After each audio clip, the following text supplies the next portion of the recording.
Opa, vocês estão bem? Que bom. Videozinho novo pro canal do Soberano Marcial Eterno, espero que esteja do agrado de vocês.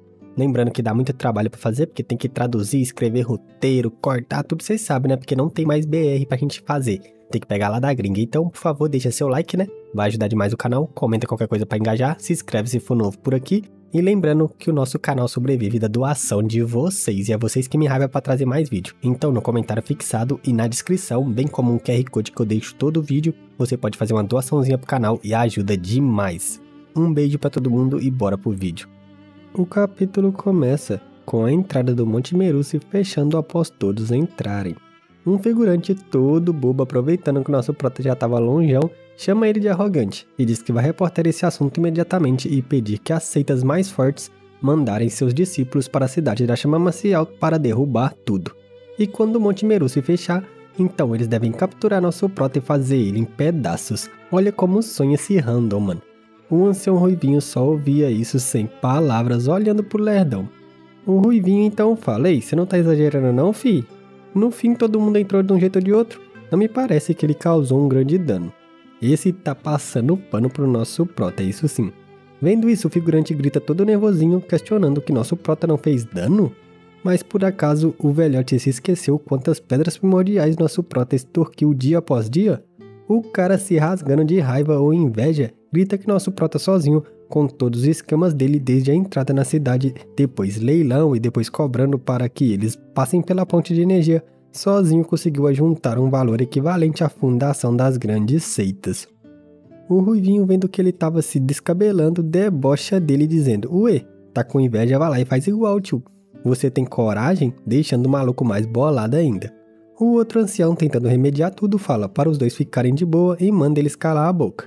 Pelo menos no fim de tudo, nosso prota teve algum senso comum e não causou nenhum problema maior. Ele também diz que no fim, a culpa é de todos eles, por deixar um pirralho explorar os erros que eles deixaram.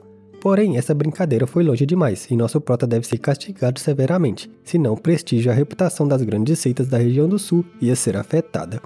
E os outros dois anciões, que nosso prota roubou a matriz, escutavam isso caladinho. O outro ancião de cabelo branco que ficou contra nosso prota na luta versus os dragãozinhos na ilha, disse que era melhor esperar o fechamento do Monte Meru, depois disso eles devem capturar nosso prota e o castigar severamente. Desse jeito, eles não vão precisar causar dano nenhum às pessoas inocentes da cidade da Chama Marcial. E todos os figurantes ao fundo concordam com ele. Sabe de nada esses inocentes, mano. No fim, um ancião ruivo só suspira. Então, em outro lugar dentro do Monte Meru, vemos nosso prota em meio a uma paisagem mística, questionando que o teleporte foi aleatório para todos que entraram. Onde será que nossa loirinha número 2 foi parar? Do nada ele dá uma tragada insana sentindo um cheiro do ambiente ao seu redor, todo estranho. Bobo demais, filho. Ele solta um pulo feliz questionando se esse então era o cheiro do Monte Meru. Todo mal desenhado, filho. Deu sorte que a lourinha número 2 não estava perto dele para ver isso. Este era o único domínio paraíso de Chanhu com restrição de idade. Mesmo que ele tenha presenciado sua abertura em sua vida passada, não conseguiu entrar por ser velho. Mas quem diria que ele conseguiria se desfazer desse arrependimento em sua segunda vida? A energia, além de pura, era muito densa, porém ele sentia algo a mais, bem similar à energia que sente dentro do monumento do Deus do Mundo. E se questiona se o Monte Meru também foi criado por um superpoderoso e depois se perdeu no fluxo caótico do espaço. No fim não importa, afinal o tempo era muito precioso, ele deveria absorver toda a energia que conseguir. Era melhor ele começar a buscar um lugar com mais energia, então ele usa sua detecção universal. Ele sente apenas uma pessoa correndo pelo bosque. Mesmo o número de pessoas entrando sendo tão alto, só uma pessoa em um raio de 1000 milhas. O Monte Meru é maior que o nosso prota pensou.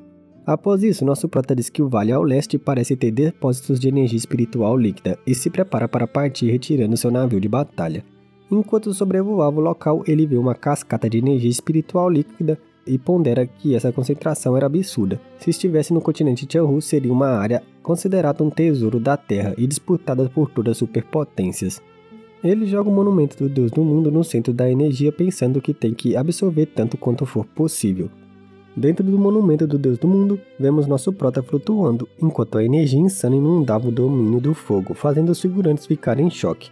Nosso prota pensa que, segundo as informações, o Monte Meru fecha depois de 3 meses. todo dentro deles serão expulsos automaticamente e a entrada desaparecerá de Tianhu. Ele se questiona quanto o monumento do Deus do Mundo poderá se recuperar nesses próximos 3 meses. Nessa hora alguém chama sua atenção dizendo: já chegamos ao Monte Meru?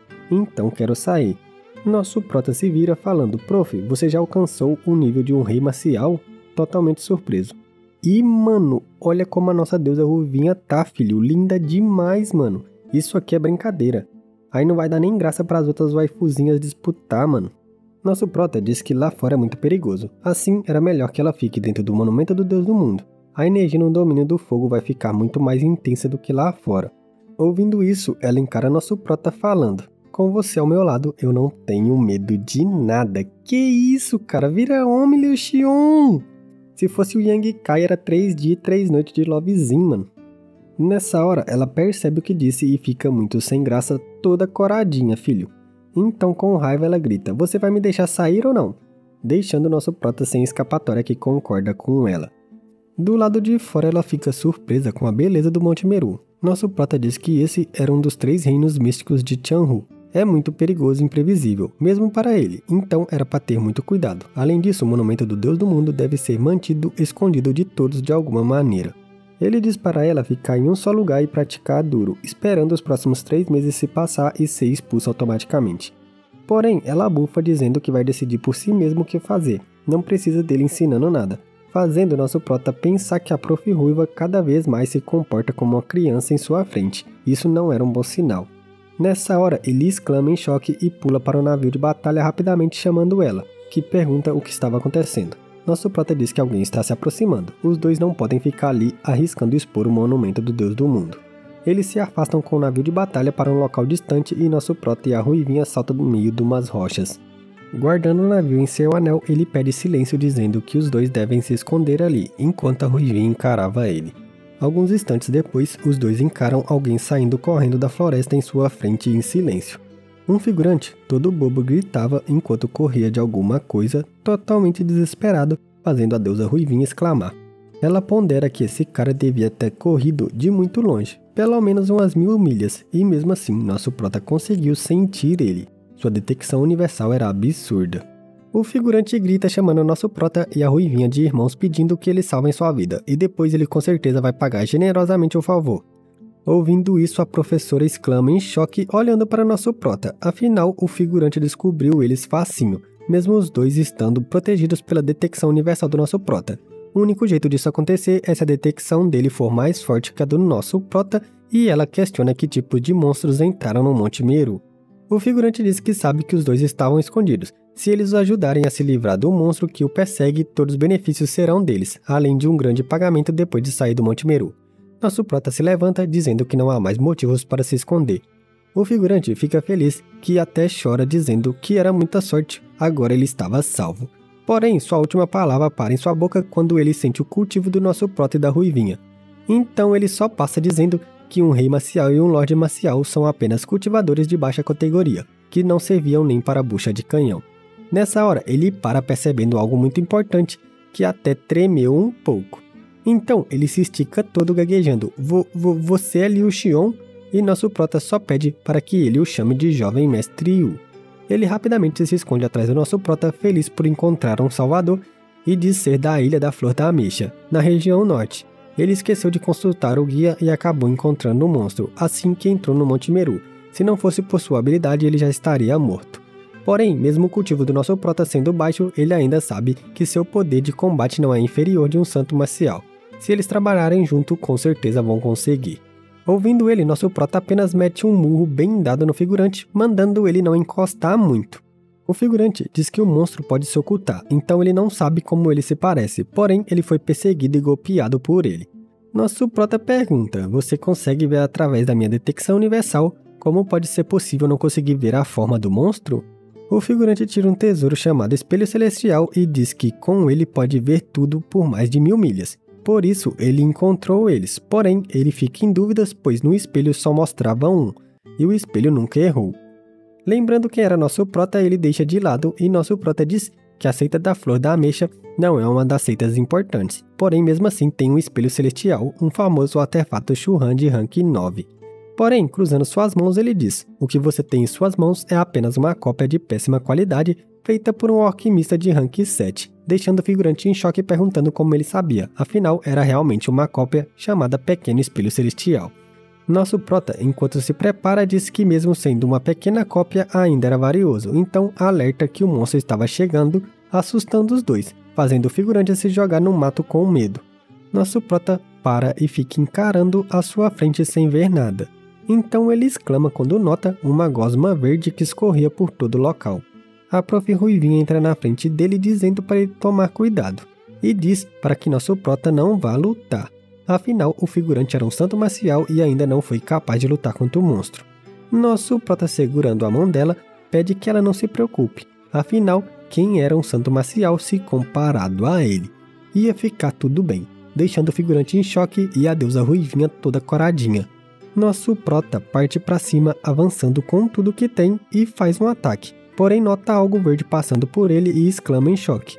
O figurante também exclama e a Prof pensa que nem conseguiu ver o ataque de tão rápido que foi. Ela pensa que parece haver um objeto se movendo pelo bosque causando um ataque que quase corta através do ar.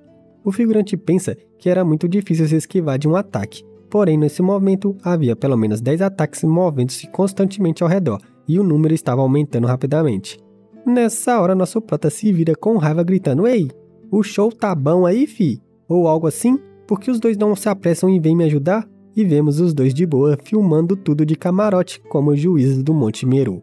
O figurante começa a se aproximar dizendo que também ia lutar, e logo ele saca seu pequeno espelho celestial que começa a formar uma cúpula de energia em cima do nosso prota e da criatura.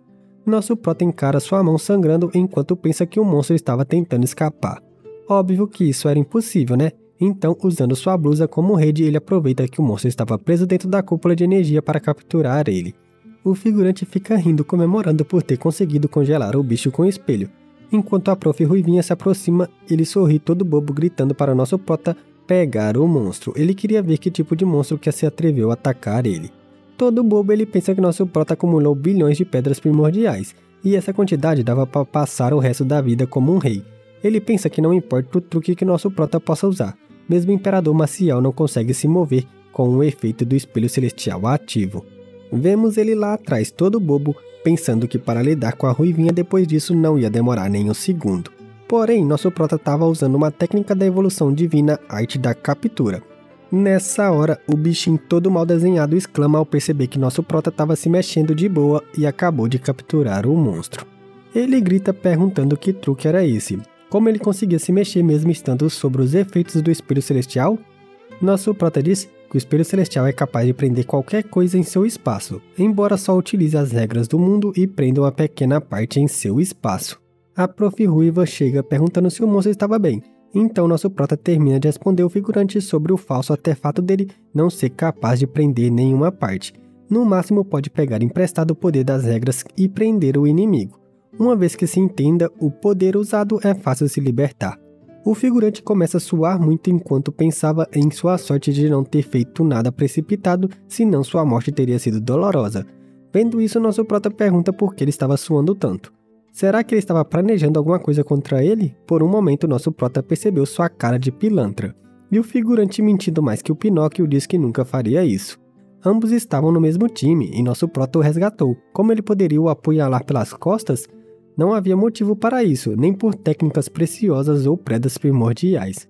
Nosso prota só disse que eles já se livraram do monstro, agora o figurante poderia se apressar e sumir. O cara ainda pergunta se podia ver por um momento que tipo de monstro era esse. Porém, nosso prota fala que se ele quiser pagar 5 milhões, ele pode dar uma pequena olhadinha, fazendo o figurante correr mais que o Papalégua se despedindo. A Prof. fala que o figurante com certeza queria aprontar algo antes, como nosso prota deixou ir facilmente assim. Nosso prota diz que um gafanhoto nunca poderia tocar o céu enquanto encara a Prof. Ruivinha. Toda boba ela pensa que a força de batalha do nosso prota não pode ser estimada ou prevista. Então, lembrando da imagem de Gufeiyang, ela pensa que ele era realmente seu discípulo sorrindo. Deixando de lado, ela pergunta que tipo de monstro era, parecia bem forte, e nosso prota diz que era algo bom. Um demônio gato verde, uma besta rara. Não era muito forte, mas era muito veloz. Se evoluir para um rank 7, pode quebrar qualquer lugar. Segurando o bichinho, nosso prota diz que vai dar ele de presente para a prof, já que ele era muito pequeno ainda. Enquanto ela pensa que ele era muito fofo, ele diz que o cultivo dela ainda não era suficiente para dominar ele, então ele iria tomar um pedaço da alma do monstro, assim ele tornará um bom garoto e vai escutar as ordens dela. Ele coloca o pedaço da alma do bicho dentro da testa dela, dizendo que agora que gravou um pedaço da alma dele nela, o bichinho não vai se atrever a desobedecê-la. Então o gatinho demônio pula em seus ombros todo amorzinho, enquanto ela fala que agora ele não parece ser como antes, e agradece nosso prota. O demoninho se enrola em seu pulso, se tornando uma pulseira, assustando ela por um momento. Enquanto isso, vemos nosso prota pensando que o mapa que conseguiu da guilda comercial do Vento Trovejante deveria cobrir uma boa parte do Monte Meru, mas pelo jeito ele só cobre uma minúscula parte. Onde ele vai encontrar o tesouro da missão? Quem não se lembra, ele recebeu uma missão da guild quando estava consertando o navio de batalha rank 6 lá. Ele diz para a prof que o Monte Meru era muito maior do que ele pensou e precisa explorar ele, e pergunta se ela vai ficar ou vai explorar também. Ela diz que pode subir de nível depois, ela quer explorar também, afinal é uma oportunidade única na vida. De dentro do navio, eles comentam o fato de ter voado por um longo tempo e só agora conseguiram sentir alguém. Nessa hora, eles escutam um grito ou um rugido muito alto. Quando eles chegam perto para ver o que era, percebem um grande monstro cercado por vários cultivadores. Era uma besta da rocha, uma besta de rank 6. Porém, este era muito maior que a maioria, por uma margem de 3 a 4 vezes. Mesmo com todos os santos marciais, eles só conseguiriam se defender dele. Enquanto a besta atacava, ele comenta que o coração dela era muito valioso, conhecido como um coração magmático, um tesouro nível terrestre excepcionalmente valioso. E, com o tamanho e a ferocidade dessa besta, deve ser muito mais valioso que os normais. Nessa hora, um cultivador grita pedindo ajuda a nosso prota, dizendo que eles dividiriam os lucros assim que todos derrotarem o monstro. Nosso prota, todo bobo, fala que era apenas um lorde marcial e um rei marcial. Não fazia muito sentido envolver nessa luta. O cara fica putaço perguntando o que um lixo desse estava fazendo ali no Monte Meru. O outro diz que devem ser das seitas lixos da região do sul. Mesmo o sul extorquindo tantos cristais, ainda são apenas lixos e é um desperdício de recursos, fazendo o cara que estava em sua frente gritar com ele que se ele não tomar cuidado com o que diz, vai o matar. Porém, enquanto ele terminava de ameaçar o cara, a pata do monstro já estava descendo sobre ele. Parece que o povo da região sul é realmente idiota, dando as costas para uma besta em uma batalha.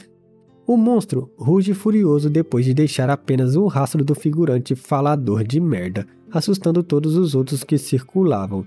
3 deles gritam uníssono para correr, pois o monstro iria atacar. O ataque foi uma espécie de sopro super poderoso que cobriu todo o bosque rapidamente, sem dar chances para os figurantes que estavam perto do monstro. Depois que o ataque passou, vemos que todos os figurantes que foram atingidos se tornaram esculturas de pedra. Tu tá doido, filho? Foda pra baralho. Enquanto 3 cultivadores que ainda estavam vivos comentam que todo o bosque se tornou uma escultura de pedra após o ataque. Vemos o bichão puxando todos os fragmentos de pedras ao seu redor para absorvê-los em seu núcleo. Nosso prota fala que isso era ruim, o monstro absorveu tantos santos marciais o suficiente para evoluir. O monstro se tornou uma espécie de casulo ou um ovo de pedra, fazendo os 5 que ficaram vivos exclamar e se perguntarem o que só eles podem fazer. Um deles diz que parece que a besta está tentando evoluir, o que está sendo emitido faz com que ele se sinta incomodado. O outro pergunta se ele iria se render assim, afinal o coração magmático era muito valioso. E o terceiro figurante diz que uma besta da rocha tão grande vale centenas de milhões de pedras primordiais. Eles discutem como devem matar esse bicho, afinal não deveria ser tão difícil. Com certeza todos ali estão escondendo suas forças, no fim todos que entraram no Monte Meru são os melhores dos melhores. Se os 5 não puderem trabalhar junto em uma equipe de verdade, o tesouro vai apenas desaparecer em sua frente. O discurso motivacional do figurante parece ter efeito, afinal um deles grita empolgado que eles deveriam acabar com isso antes que o monstro evolua. Porém, um deles grita para esperar. As mudanças na besta de rocha parecem muito suspeitas. Não tem motivo para agir apressadamente, era melhor investigar. Nessa hora um deles fala que investigar era um bom ponto, mas quem faria tal coisa? Então pede que todos prestem atenção nele. Logo, vemos ele apontando para o navio do nosso prota e diz que o grupo tem um investigador perfeito, fazendo nosso prota exclamar assustado. Ele continua dizendo que nosso prota teve o tempo o bastante para observar, agora era a hora de começar a trabalhar também. Então, como sempre, vemos o grupo de figurantes de merda gritando: "Isso aí, baixem-se logo!" O outro, todo trouxa, grita que era para eles irem investigar o que estava passando com essa besta de rocha. Deus é mais nesses figurantes burros, mano. Vemos o grupinho gritando para nosso prota: "Ei, baixem-se rápido, vamos, vai ver o que está passando com essa besta", deixando nosso prota em silêncios. Nosso prota, observando o casulo da fera, fala: "Irmão, sou só um artista marcial de baixo nível, se eu for, vou morrer." O cara grita: "Por que você tá com tanto medo, mano? Com nós 5 te protegendo, não vai ser fácil que você morra. Só estou tratando de ter certeza o que está passando com essa besta de rocha. Não estou te pedindo que lute com ela. Além disso, que habilidades você tem?" Nosso prota fala: Não. Então, irmão, é melhor que você investigue por você próprio", deixando o figurante em choque tremendo de raiva. Nessa hora ele salta falando: "Você quer morrer, mano? Por acaso um insignificante senhor marcial é digno de fazer trato comigo? Eu sempre fui aquele que tive o direito de recusar quem eu queria. Na região oeste, nunca ninguém se recusou a mim." Nessa hora ele pousa no navio do nosso prota e diz: "Ah, então só era vocês dois aqui? Desça imediatamente e vai investigar a situação, do contrário..." Só que ele fica sem palavras, todo bobo, e exclama, percebendo com quem ele estava falando. Nosso prota, todo sombrio com a deusa Ruivinha, pergunta: "Do contrário o que, o seu merda?" O figurante começa a gaguejar: Você é..." Só que nem tem tempo quando todo mundo lá embaixo exclama quando um ovo da fera começa a exalar uma energia intensa. Nessa hora vemos que o bicho estava pronto para evoluir já, velho. E então ele começa a se desfragmentar, revelando seu olho e depois suas garras. Vemos um Godzilla de pedra e lava, velho, versão Mauá, isso sim. Todo mundo exclama e começa até babar pela boca, enquanto nosso prota fica totalmente preocupado. O monstro grita muito e vemos nosso prota metendo o pé pensando: uma besta demônio de 7º nível. Agora os 5 não terão oportunidade mesmo que se decidam trabalhar em equipe. Enquanto o navio do nosso prota saia voado, vemos os figurantes gritando: "Fujam rápido!" E o outro entra na frente falando: "Não fujam, necessitamos trabalhar junto para bloqueá-lo. Vocês esqueceram a promessa que acabaram de fazer", fazendo os figurantes que tentavam fugir ficar com muita raiva. Só que nessa hora um deles exclama e fala: "Certo, você tem razão, vamos atacar todos juntos." Eles gritam: "Vamos lutar com essa besta até nossa morte." Então um fala: "Lança demoníaca, palma primordial fantasma, mão do imperador do sol ardente", enquanto preparavam suas técnicas definitivas. Só que nessa hora os 3, parecendo até comédia, ficam sem palavras, em choque com uma cara de merda. Quando percebem uma coisa: o monstro ia matar eles e um deles já tinha metido o pé onde estava o outro cara que estava com ele. Então eles gritam: "Seu rato da região sul, vamos te fazer em pedaços", como se não fossem morrer logo. Vemos o figurante que fez o discursinho meio que nadando no ar para ver se voava mais rápido para chegar no navio do nosso prota. Ele grita: "Irmão, por favor, esperem por mim. Esta besta da rocha é rápida demais. Se todos escapamos juntos, pelo menos teremos condições de cuidar um dos outros." O cara no navio grita: "Não esperem por ele. Se baixarmos a velocidade, a besta nos alcançará e nós morreremos", deixando o figurante em choque. Ele começa a até soprar para ver se ia mais rápido e no fim parece que deu certo, pois vemos ele literalmente chegando no navio do nosso prota. E então todo bobo ele fala: "Seu filho de uma égua, quer morrer? Te pedi que esperasse e mesmo assim vocês começaram a ir mais rápido?" O figurante olhando para ele fala: "Por acaso podemos correr mais rápido que você?" O figurante que falou isso era um santo marcial de 4 estrelas, enquanto o que chegou era apenas de 3 estrelas. Então ele disfarça apontando para o nosso prota dizendo: "Estou falando de ti. Você tá surdo? Eu disse que..." Só que nessa hora ele percebe com quem estava falando e fica mais em choque ainda, gritando: "O quê?" Então era ali o Xion chorando de medo. Ele começa a gaguejar falando: "E o Xion, senhor da cidade, eu estava falando..." Totalmente perdido com suas palavras já. Então ele, fazendo merda mais uma vez, aponta falando, isso, agora eu já sei, eu tava falando com essa mulher aí, essa idiota aí do seu lado. Eu já tolerei ela por tempo demais, vem aqui pra tomar sua lição. Nessa hora, nosso prota só fala, ela é minha professora. E a deusa Ruivinha bufa. O cara, vendo a merda que fez mais uma vez, já tava perdido, babando pela boca, perdeu a alma já. Nessa hora ele ouve alguém usando uma técnica de transmissão secreta falando, irmão, aquele Liu Xiong é muito poderoso. Se tu e eu unirmos forças, poderemos derrotar e tomar controle dessa embarcação. A besta nos alcançará rapidamente. Quando nos alcance, teremos que ganhar mais tempo. Devemos conservar nossas forças e então por fim poderemos escapar com tudo que temos. Nessa hora o cara ouve o que ele falou e veias começam a saltar em sua veia quando ele pondera a sua única opção. Então ele foi mais esperto que todos e levanta gritando, Senhor da cidade Liu Xiong, esse tipo acaba de me mandar uma mensagem secreta dizendo que devemos trabalhar junto para capturar você e logo jogá-lo para a besta de pedra para que você se ocupe dela. Fazendo o cara gritar em choque dizendo, seu desgraçado, você me contou, você me dedurou, mano. O figurante então, se achando agora, começa a gritar soltando energia, perguntando como pode ele se assustar com um insignificante senhor marcial como ele. O senhor da cidade marcial usou sua formação para presumir seu poder antes. Só que no Monte Meru ele não é nada. Por que ele teria medo? O outro figurante já estava atrás do nosso prota falando, esse tipo não sabe de nada. Jovem mestre, estou ao seu lado. Nosso prota ouvindo isso apronta pro outro figurante falando, tudo bem, já que você se rendeu a mim, deveria também mostrar sua sinceridade. Anda e joga esse tipo aí pra besta. Posso perdoar sua falta de respeito que fez antes.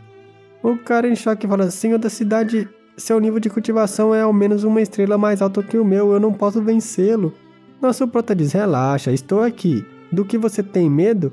O figurante suando frio fala, bom, e pensa a expressão de Liu Xiong, se não faço nada, com certeza me meterei em problemas. O outro nem dá tempo e já parte pra cima com sua espada gritando, sou um santo marcial, por que eu teria medo de você? Vai pro inferno! E nosso prota tava lá parado, bufando da cara dele de graça. Nessa hora, vemos nosso prota usando sua técnica do corpo tirânico e então desvia o ataque e já prepara para contra-atacar o figurante, quebrando sua espada e logo acertando um super soco na cara do cara que vira um mortal, no pique Daiane dos Santos, fi. O figurante dando cambalhotas no ar ia falar, eu ainda não terminei contigo, sem perceber que já tava na boca do bichão que veio comer ele, fi. Nessa hora, enquanto fazia um lanchinho, o bicho já tava de olho no navio do nosso prota também, fi. Não vai deixar ninguém safar. O outro figurante começou a tremer pensando, Liu Xiong à frente, não posso vencê-la. A besta de rocha atrás, não posso vencê-la. E pensa, tudo me leva à morte. O navio de batalha Lobo Verde não serve para escapar de uma besta roxa. Liu Xiong com certeza vai jogar ele depois. Nessa hora vemos o bicho quase encostando no navio fazendo os três exclamar. Nessa hora o cara pensa que o nosso prota ia jogar ele e cai em seus pés chorando. Senhor Liu Xiong, por favor, não me jogue para o monstro. Você é o senhor de uma cidade, por favor, cumpra suas palavras e não me deixe aqui para morrer. Sou um discípulo do portal da joia celestial, te pagarei com o que você quisesse salvar minha vida. Nosso prota então o encarando pergunta, qual é seu nome? E o cara o reverencia falando, sou Yang Qinghang. Nosso prota repete, Hang Qingyang? Não é o mestre do portal Hang Song Zhen? E o cara chorando fala, sim, ele é meu pai. Nosso prota então, Ele diz, não me dei conta que você tinha se escondido tão bem, não? Parece que tem uma boa família, deve ser muito rico. E o cara fala sem graça, coça na cabeça, não, e pondera, ainda há esperança. Nosso prota se vira deixando o cara totalmente em dúvida encarando a deusa Ruivinha. Nessa hora ele abaixa e começa a desenhar uma matriz e o cara vem perguntando, Senhor Xiong, que classe de formação é essa que você está preparando? É para dar alguma potência a esse navio? Nosso prota diz, não, é uma formação de teletransporte a curta distância. Serve para nos transportar a uns 20 km daqui, longe da besta de rocha. O figurante sorrindo fala, sabe muito, mano, isso sim, genial, eu não vou morrer, batendo palmas. Só que nessa hora, nosso prota quebra as expectativas dele falando, não te vou levar comigo não, viu? E encontra uma maneira de escapar sozinho, deixando o figurante em choque que exclama ao virar pedra. O figurante corre pra cima gritando: Senhor Yoshion, nós somos ambos dos continentes do sul. E nosso prota fala: tá bom, só cala a boca, vai. Só me diz quanto dinheiro tem e vejamos se vale a pena para que eu te leve comigo. O cara fala: eu te darei tudo que eu tenho, tirando um monte de pedras primordiais.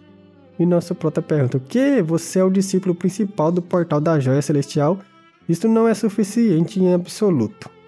Nessa hora, nosso prota tira um pedaço de papel e começa a escrever um contrato nele, falando que uma vez que eles saiam do Monte Meru, ele irá ao portal da Joia Celestial para pegar dinheiro. E o figurante murmurando: tá bem, fazer o quê? Nessa hora vemos escrito: devido a estar sendo perseguido por um demônio besta no Monte Meru e requerido o uso de emergência da formação do teletransporte preparada por o senhor da cidade da Chama Marcial Liu Xion para poder escapar, eu me comprometo a entregar 1 bilhão de pedras primordiais de nível médio como pagamento. O tempo estimado para o pagamento será depois de ingressar ao Monte Meru e será entregue frente ao portal da Joia Celestial, nos términos que estão expostos nesse documento, o considerando como uma evidência de suas palavras que não são um meio confiável. Deixando o figurante totalmente perdido falando 1 bilhão de pedras primordiais de nível médio enquanto tremia. A extorsão volta em plena luz do dia. Então foi isso, família. Mais um capítulo meio que levinho, sem muita coisa, sem muita briga do nosso prota. Espero que tenham gostado. Se inscreve no canal se for novo por aqui e deixa seu like, que sua mão não vai cair se deixar seu like, hein? Comenta qualquer coisa aí só para dar aquela engajada. E lembrando que seu apoio ajuda o canal a continuar todo vapor e é por isso que eu continuo fazendo vídeo para vocês. Então, clica no link aí na descrição e no nosso comentário fixado para ser direcionado para o nosso Pix, faz uma doaçãozinha e também deixei o QR Code durante todo o vídeo, é só apontar o celularzinho. Qualquer valor ajuda demais e eu agradeço do fundo do coração. Um beijo e até a próxima.